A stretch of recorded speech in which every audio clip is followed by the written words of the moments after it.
So hey guys, welcome to my new video.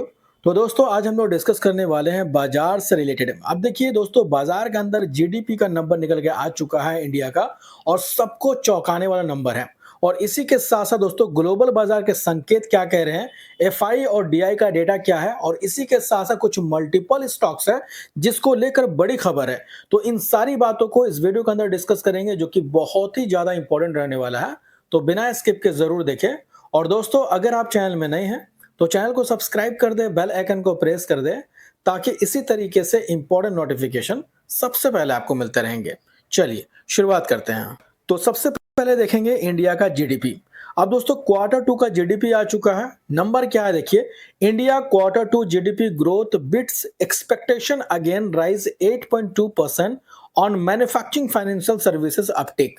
तो देखिए, इस बार के जो नंबर रहे वो 8.2% का ग्रोथ देखने को मिला, जो कि एक्सपेक्टेशन जो था उसको भी दोस्तों यहाँ पे बिट करता हुआ नजर आ रहा, जो कि काफी बड़ी खबर देखने को मिल रही है। अब देखिए, India quarter two GDP growth data July September 2025, strong consumer spending after GST cut, यानी जीएसटी कट होने के बाद कंज्यूमर का जो एक्सपेंडिंग है वो काफी स्ट्रॉन्ग रहा, जिसकी वजह से जीडीपी के नंबर काफी डिसेंट नजर आए। इसी के साथ साथ दोस्तों, इंडिया का इकोनॉमी भी बहुत तेजी से ग्रो होता हुआ नजर आ रहा है, जिसका डिटेल यहाँ पे दिया गया। देखिए, the Indian economy continue to expand at a faster than anticipated rate in July September quarter, with GDP growth rising to 1.5 year of 8.2% on the back double digit growth in financial services, the real estate sector, the manufacturing sector to expanded at the faster pace in 6 quarter. तो पिछले 6 quarter के मुकाबले इस बार के number बहुत ही ज्यादा decent रहे। और इसी के साथ साथ दोस्तों, मैन्युफैक्चरिंग की बात करें या रियल एस्टेट की बात करें, वहां पे काफी अच्छा एक्सपैंड होता हुआ नजर आया। वही सारी डिटेल्स यहाँ पे दी गई है। आप चाहे तो वीडियो को पॉज करके सारी डिटेल को बहुत ही अच्छे से स्टडी कर सकते हैं। तो एक तरह से जीडीपी के नंबर बहुत डिसेंट रहे। अब इसका इंपैक्ट बाजार के अंदर मंडे के दिन किस तरीके से पड़ेगा, कमेंट करके आप जरूर बताएं। अब बात करते हैं आज के बाजार की बात। अब दोस्तों, निफ्टी 50 की बात करें तो आज के दिन देखो नेगेटिव के साथ क्लोज हुआ 26,200 रुपए के ऊपर, और ओपन आज देखोगे तो हुआ था 26,237 पे। हाई लगा 26,280 का, लो बना 26,172 का, और क्लोजिंग आप देखो तो रेड मार्क में होता हुआ नजर आया। और मैक्सिमम टाइम फ्राइडे के दिन देखोगे तो बाजार रेड में ही क्लोज होता हुआ नजर आता है। बट दोस्तों, अभी अमेरिकन बाजार ओपन हो चुकी है, और डॉ की बात करते हैं तो पॉजिटिव के साथ चल रही है, लगभग 140 पॉइंट के आसपास। शुरुआती काफी अच्छी है, लेकिन देखना पड़ेगा मॉर्निंग में किस तरीके से क्लोजिंग होती है, क्योंकि अमेरिकन बाजार को देख करके दुनिया भर के बाजार रेट करती है। तो अमेरिकन बाजार पॉजिटिव अगर होता है तो ये काफी अच्छी बात होती है। इसके अलावा दोस्तों, नेस्डेक की बात करते हैं तो टेक कंपनी के अंदर भी हरियाली है, लगभग 73 पॉइंट के आसपास की तेजी बनी हुई है नेस्डेक के अंदर। तो एक तरह से आईटी कंपनी के लिए भी अच्छी बात नजर आ रही है। अब बात करते हैं दोस्तों एफआई और डीआई का ट्रेडिंग एक्टिविटीज। तो आज का दिन है 28 नवंबर 2025। तो क्या एक्टिविटी हुई है एफआई और डीआई की, देखते हैं। अब दोस्तों, कल के दिन भी हमें एफआई की तरफ से बिकवाली देखने को मिली थी, लगभग 1255 करोड़, और आज के दिन भी बिकवाली है 3795 करोड़ का। इसके अलावा डीआई की बाइंग कल भी हुई थी 3900 करोड़, और आज भी बाइंग हुई है लगभग 48 करोड़ का।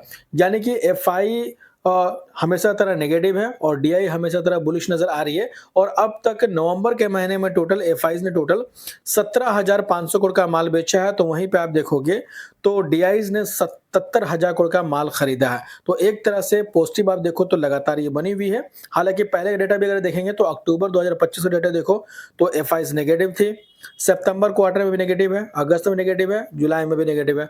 इसके अलावा डीआईज की बात करेंगे तो डीआईज लगातार पॉजिटिव है। देखिए, अक्टूबर, सितंबर, अगस्त, जुलाई, और इससे पहले के नंबर देखोगे तो भी आपको बुलिश नजर आएगी।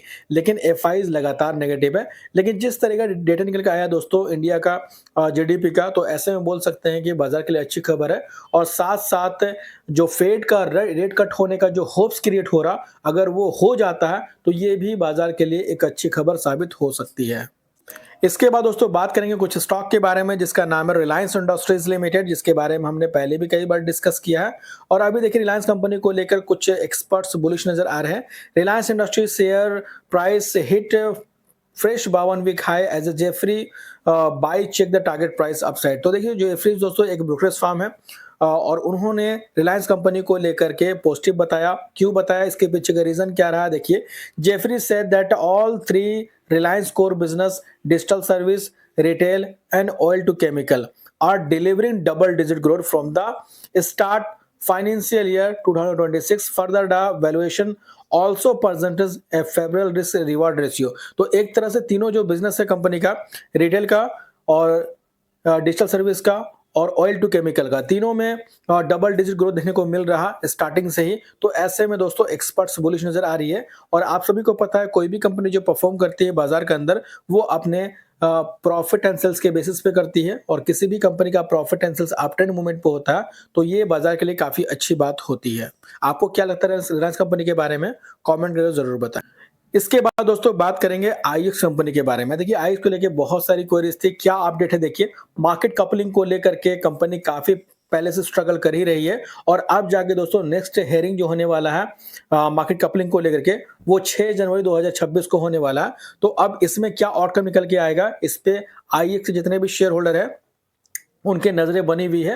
हालांकि अभी जो नंबर पेश किए जा रहे हैं Q2 के नंबर आए, Q1 के नंबर आए, वो तो अच्छे नंबर थे, लेकिन आने वाले टाइम में मार्केट कपलिंग को लेके क्या डिसीजन होने वाला है ये देखना काफी ज्यादा इंपॉर्टेंट रहेगा क्योंकि इससे कंपनी को काफी फर्क पड़ने वाला है। तो बिल्कुल अपडेट रहे, जैसे कोई इसका आउटकम निकल के आता है मैं आपको अपडेट इसी चैनल पे कर दूंगा। तो चाहे तो आप चैनल को सब्सक्राइब कर सकते हैं और बेल आइकन को प्रेस करना बिल्कुल भी ना भूलें।